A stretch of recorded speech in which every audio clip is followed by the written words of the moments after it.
many TV channels, right? Or whatever it's called now, streaming channels, everything. It's hard to keep track of for everyone. There's so many social media outlets now. And everybody's saturated constantly and bombarded. The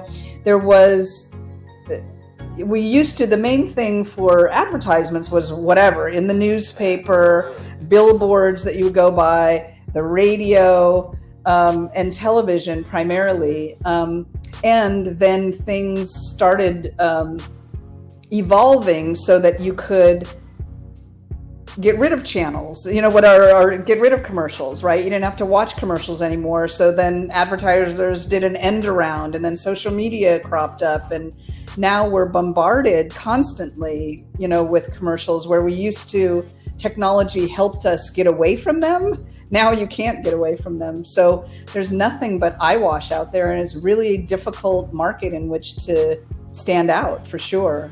And that's why, today I'm grateful that we are coming full circle, where especially Generation Gen Z, Gen A that are coming up have grown up with all of this, and they're so jaded when it comes to, they can see marketing from a mile away, that you really have to, as a business, come from an authentic place these days in order to stand out.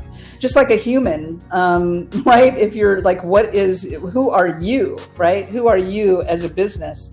Because if you were whatever, I've, worked with some supplement companies or in the wellness space or whatever, and they're all saying the same thing. AG Greens looks like whatever, Truvia or whatever the other ones are. They're all looking kind of the same, right? So how do you stand out? Like, what is your messaging? What is your core message and differentiator? And how can you stand out instead of trying to draft off of other businesses? Because there's just so many.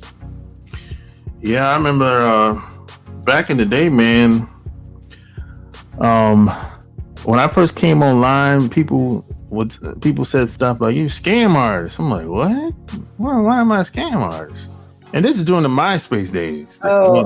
Yeah, this is during those days when, if it wasn't a lot of people online. It wasn't no celebrities like that. It was just average, everyday people and college kids. And when the big brands and the celebrities came online, things drastically changed. Oh yeah. It was like a different world. Yep.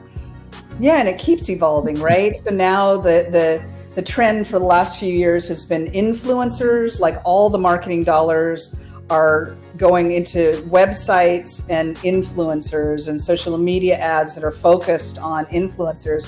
And now there's the whole trend is de-influencers, is unseating influencers and seeing them for the, sponsored ads that they do, that they're no longer coming from this real place of having used these products and trying to turn their followers on to something in sincerity. They're getting the big dollars for that stuff. So now, as always, if you hang around long enough, the pendulum swings back and forth. So now influencers is becoming a sort of dirty word. And how do we crack the code now on the de-influencers?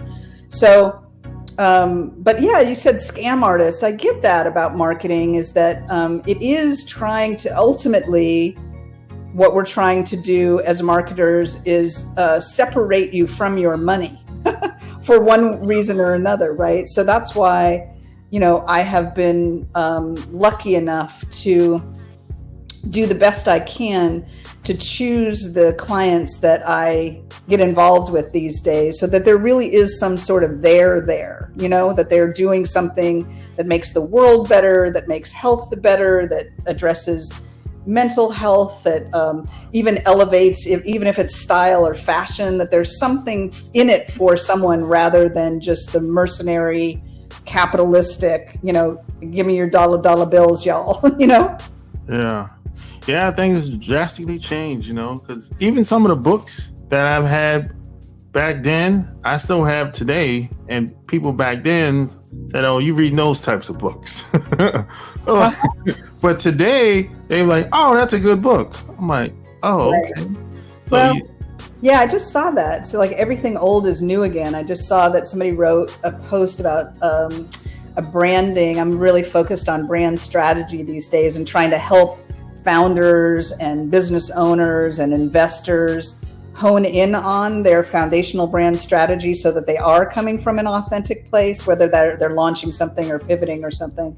And I just, getting all this content myself, looking on LinkedIn, I saw a couple different posts in the last week of people resurfacing books that were popular in the 90s that still, are the ultimate when it comes to branding and marketing.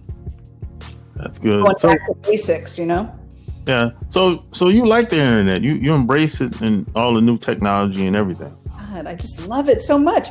I was a kid who would call up as a kid, a curious person. I would call up before the internet, the library lady, the library desk, the information desk at the library, and get them to look things up for me. Coming from a household where we couldn't afford all the encyclopedias and stuff. And if I had a report for school or I just had a curiosity in life, I would call up in those days the library and get them to help me find some information. So for me to be able to have, in my pocket, to have a powerful computer in my pocket that is a conduit for answers and dispute resolution and inspiration and relief and connection is a great boon, and I am, my husband calls ChatGPT my new boyfriend. I am all over generative AI. I am terrified of, like so many people rightly, of the implications of what it's going to do to different job markets and maybe our health and safety on this planet. In the meantime, as I keep an eye on those things and try to courageously stay within the conversation and be informed